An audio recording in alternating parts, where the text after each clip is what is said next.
Om Namo Narayan. On 26th May 2021, we will be witnessing a cosmic event. This will be the first lunar eclipse of 2021, and this triggers a series of eclipses, one in May, one in June, and one in November and one in December.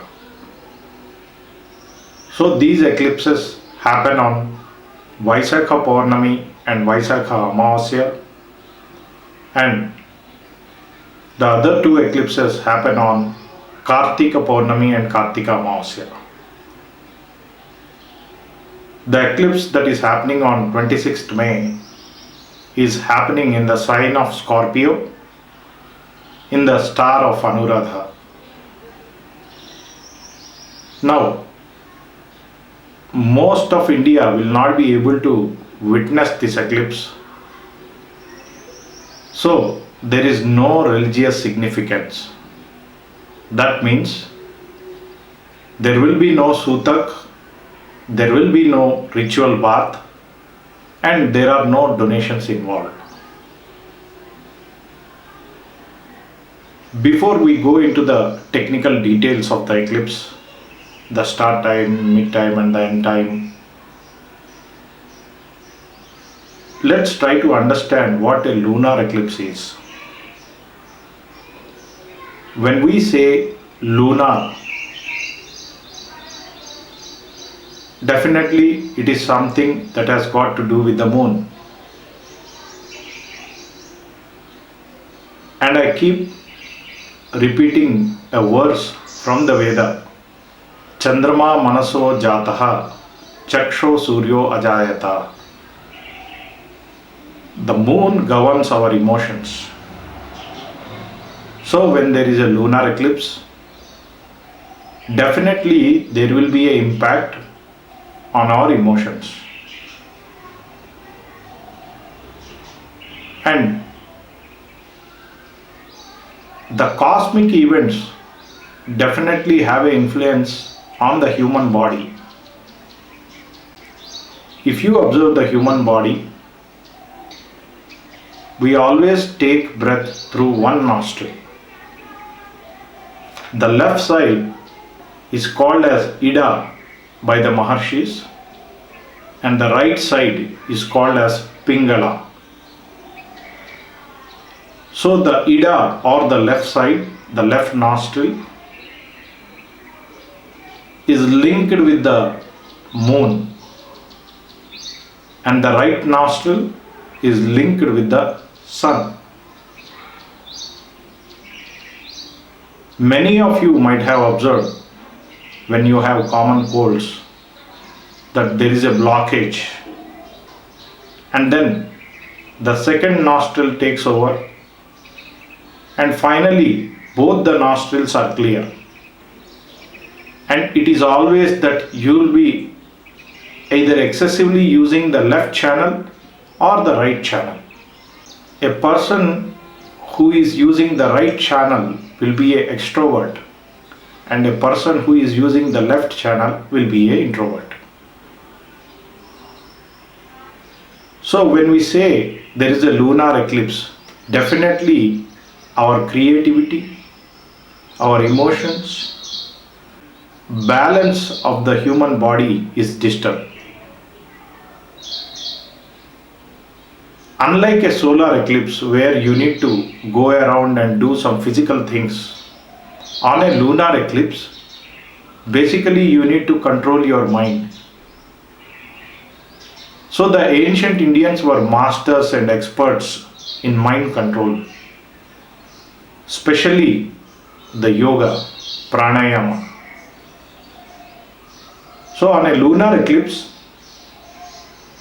you can either do your favorite asana, you can do pranayam, or there is a shortcut, the bhakti yoga, chanting a particular mantra, but you need to exercise caution with respect to chanting the mantra. First of all, you should be initiated into a mantra by your teacher. And then on a lunar eclipse day, you should not start any new practices. You should not chant any new mantra. So if you are chanting a mantra like Om Namah Shivaya for the past 2 or 3 years, you can continue doing that. Or if you are chanting Om Namo Bhagavate Vasudevaya, you can continue doing that. If you are comfortable in the Vajrasana, do the Vajrasana. If you are comfortable in the natural pose, sit in a natural pose. So, lunar eclipse definitely chants your emotions, can throw you out of your balance. Maybe you will do something completely unexpected. Maybe your decision making is impacted. So please don't take any new decisions, don't make any new investments. Try to use this time of 3 hours or 3 hours 10 minutes duration for reflecting on yourself. Cleaning the blockages, cleaning the toxins in your body, and regaining the balance. Now, let's go into the technical details of the eclipse. This eclipse will start at around 3:15 p.m.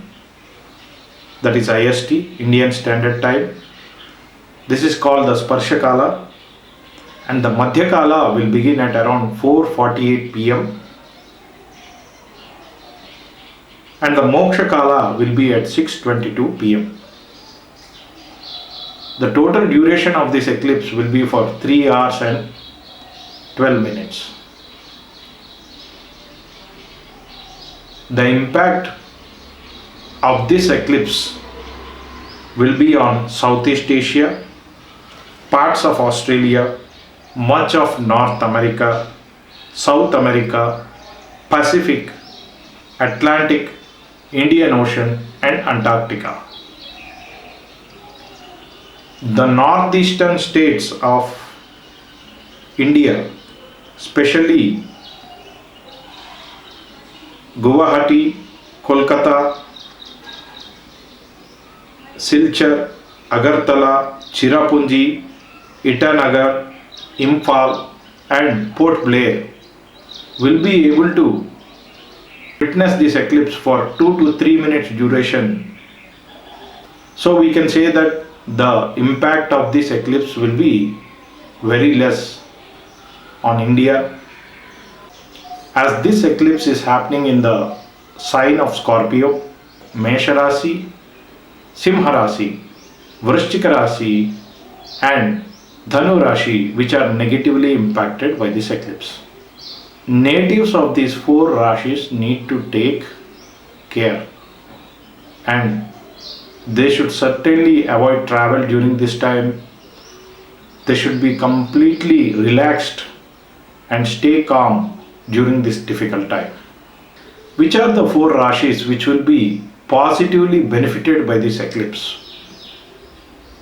First, it will be the Mithuna Rashi or Gemini. Then it will be the Makara Rashi or Capricorn and Kanya Rashi or Virgo. These are the 4 Rashis which will get positive results out of this eclipse. And there are 4 other Rashis which will not have very positive or very negative results. These 4 Rashis are Vrishabha Rashi, Meena Rashi, Kumbha Rashi and Tula Rashi. So we have completed all the 12 Rashis. Now let's go back to our previous discussion. So the left nostril is the Ida, the right nostril is the Pingala. Now there is a very complex mechanism which is understood by the yogis or the rishis of ancient seers of India. They have identified that if there is a imbalance in one part of the body, it is related to the left nostril.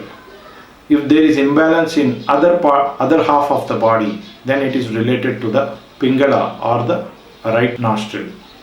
Now, many of us think that if the eclipse is happening or impacting a particular nakshatra, who will feel the negative results?